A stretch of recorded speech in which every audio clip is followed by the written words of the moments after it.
Dum dum dum, du du du du du du du dum dum dum, du du du du du du bidum dum. Le bloc-notes culturel ouvert avec Sarah Doraghi et l'actualité culturelle en région cette fois-ci. L'exposition qui a retenu votre attention cette semaine se déroule au Musée des Beaux-Arts de Lyon et s'intéresse à l'ancêtre d'une pratique qui est très à la mode aujourd'hui, mais ça s'est toujours appelé l'autoportrait. Maintenant, ça porte un autre nom. Le selfie. Oui.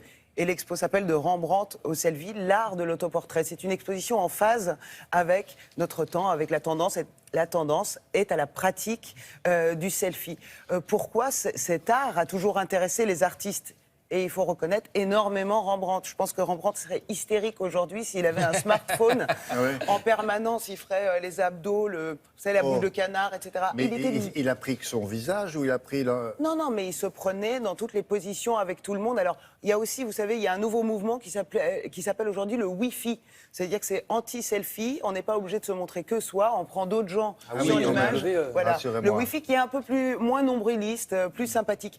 Est-ce que s'intéresser à cette pratique, ça veut dire s'intéresser simplement à soi? Non, puisque tout compte dans l'autoportrait. Il y a aussi l'âme qu'on veut montrer, le sentiment de l'artiste, les émotions de l'artiste, et aussi sa famille, ses amis, sa carrière, sa position sociale. C'est un peu une carte de visite, un bilan médical. Voilà, oui, à l'époque.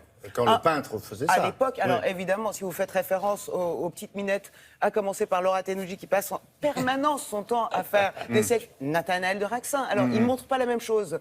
Souvent... enfin, ils sont à chaque fois dans la photo. Voilà, la catégorie Laura Tenouji, c'est plus les lèvres en avant... Comme ça, Nathanaël de Raxin, c'est plus, voilà, montrer les abdos, tout ça. Alors, Nathanaël et Laura ne sont pas eux-mêmes présents dans l'exposition, mais il y en a tellement, 150 œuvres. Et nous, on en a deux ici, on a deux œuvres ici sur le plateau. D'ailleurs, tout le mal que vous dites d'eux, c'est parce qu'ils ne sont pas là, parce que sinon, tout à l'heure, vous allez ensemble... sinon, je dirais autre chose, bien sûr. Direction Lyon, regardez. Regardez-moi, je suis le plus beau du quartier, je suis le bien-aimé.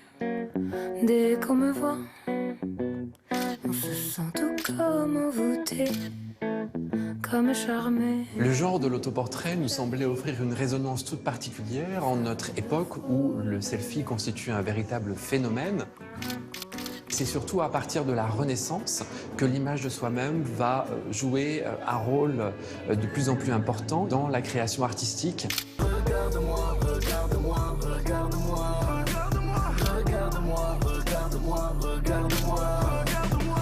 Rembrandt est peut-être l'artiste qui s'est le plus représenté. On le voit jouant divers rôles, en costume de mendiant, en costume de la Renaissance ou en costume de souverain oriental tenant une épée. Il est presque difficile de découvrir qui est le vrai Rembrandt derrière toutes ces images. Je me tire le portrait, voir ma gueule en papier, je me shoote de la tête aux pieds. Le regard est le premier élément que nous avons en face de nous en tant que spectateurs lorsque nous regardons un autoportrait.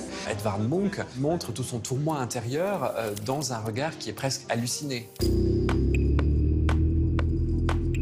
Paul Klee offre dans cette exposition un autoportrait qui peut sembler très atypique. C'est en fait une sorte d'autoportrait symbolique puisque l'on reconnaît l'artiste uniquement à ses yeux bleus et à sa petite barbichette qui étaient des éléments très caractéristiques de sa silhouette.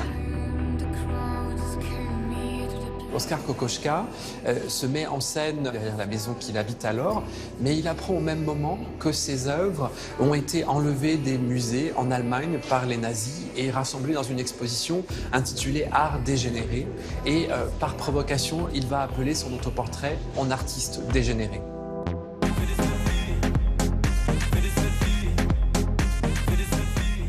L'autoportrait peut être aussi très ironique, il peut être l'occasion de jeux avec le spectateur, avec des artistes comme Andy Warhol ou comme Robert Mapplethorpe, qui dans le champ de la photographie vont s'amuser à revêtir différents travestissements.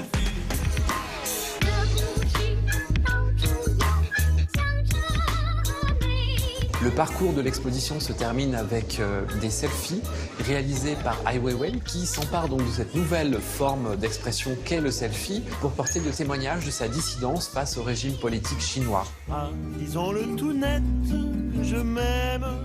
Cette exposition est une véritable invitation à se plonger dans une histoire de l'art et une histoire de l'autoportrait. Les visiteurs qui le souhaitent sont invités à expérimenter une installation qui clôt le parcours et qui invite à découvrir sa propre image. Je m'aime et humblement, je me la pète. C'est à Lyon, c'est au musée des Beaux-Arts. Dites donc qu'il avait un pif à la Depardieu, hein, quand même. Oui, bah oui. Vous avez vu celui qui est sur la... Oui. Alors Lui, les là. dérives, avant on montre juste le visage, etc. Les dérives du selfie, vous savez, c'est les gens qui partent en vacances maintenant, qui carrément prennent des photos de leurs pieds. Ça, je pense qu'on est arrivé à un moment où... Parce que c'est un peu une sorte de selfie. Ça, Hein. ça dépend, c'est pied sur le sable, c'est ça que ça veut Non dire. mais pieds peut-être. sur le sable, pieds devant l'eau, etc. Mais c'est pas possible Et celui d'imposer qui ça aux regarde gens. pas la Joconde Voilà, et, c'est un coup de cœur. qui est le dos à la Joconde et qui Non, fait un c'est un coup de selfie. gueule. Oui, c'est Pas vrai. mal ça, parce que Olivier, t'as vu la Joconde? Non, mais j'ai fait un selfie. Oui, c'est Ah ouais. ça. Voilà, vous savez, N'oubliez vous pas avez ça à peu aussi, près c'est jusqu'à bien. fin juin. Allez au Louvre, ce que je vous dis est vrai.